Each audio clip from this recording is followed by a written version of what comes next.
Is it true that other practitioners can take away your power so that you are not able to cast? Yes. You are actually able to bind other practitioners' magic. There's a lot of things actually, that you have to take into consideration when you're doing it. And of course, these bindings can be undone. But the thing is that you have to be able to identify that you were even bound to begin with. But it is a good way to close off access between a person and their magic. And it has proven to be very effective. Does this mean that you're no longer a witch anymore? Witch? No. You'll still be able to cast. It just means that it won't land. Now, binding another practitioner's power is actually kind of difficult. I mean, depending on the practitioner. But if we're talking about an advanced, well-seasoned practitioner, it is pretty difficult. Especially if they are devoted to any kind of spirit that is going to protect them. Sometimes it is not safe to bind another practitioner because of the backlash of their deity or spirit. That being said, it does not stop people from trying to take your power. It just doesn't, because bitches are bold. And here's the thing. Most of the time, binding another practitioner is to prevent that practitioner from doing harm to other people. There's also the practitioners that feed off of and leech onto practitioners' power, but they do not exactly bind it. They do not cross up that practitioner's relationship with their own magic. Instead, they siphon it off of the practitioner, so the practitioner still has it.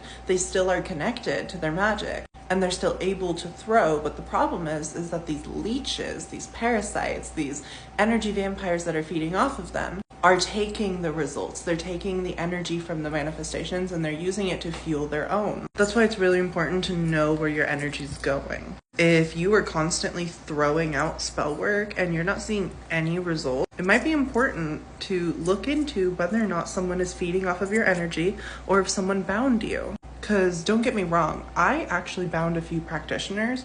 One of them had witch come to me to talk about it. There are certain times that you take matters into your own hands. Your practice is a privilege. It is not a right. And if that power gets to your head, yeah, we will shut that shit down. I bound a practitioner that was throwing on children because I don't fuck with that. Does that mean that that practitioner will never be able to throw again? No. They just need to unbind themselves. But most people are too stupid to even look into that.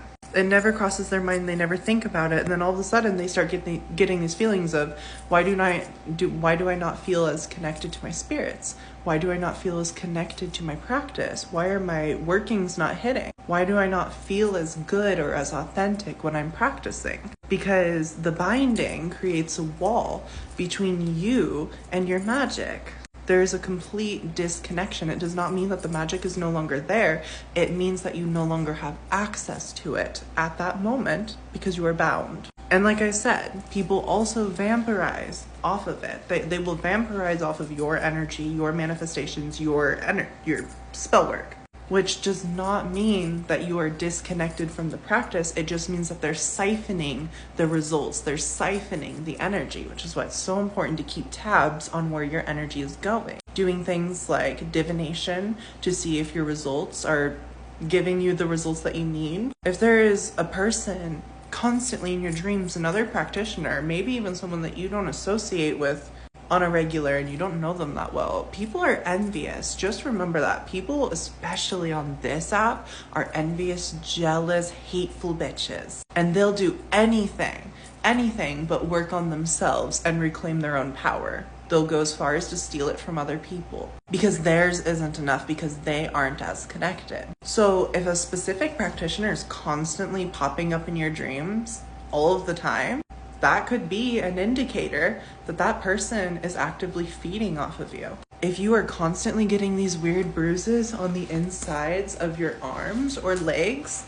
like painful bruises, even though you didn't do anything to get them, that could be a symbol that someone had bound you. Now, don't stick to those symptoms on their own individually.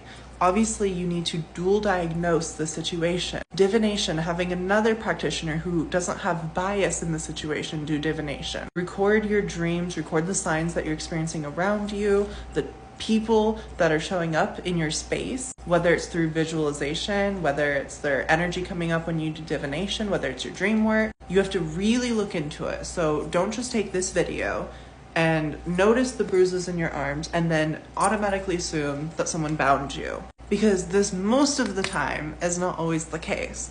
A lot of the time it's way too difficult to do. To completely seal someone's energy or magic off is very difficult, especially if they are a more advanced practitioner who's heavily protected and devoted to a certain spirit.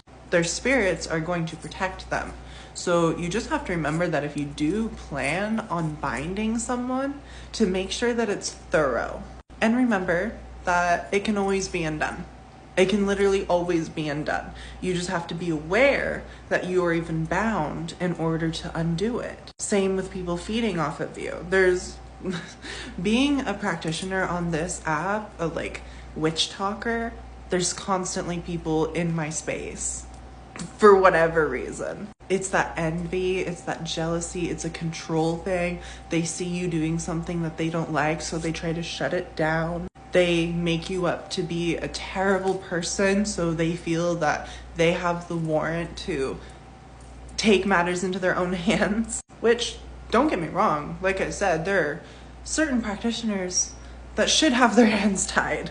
Like I've said, I've bound certain practitioners myself for certain situations.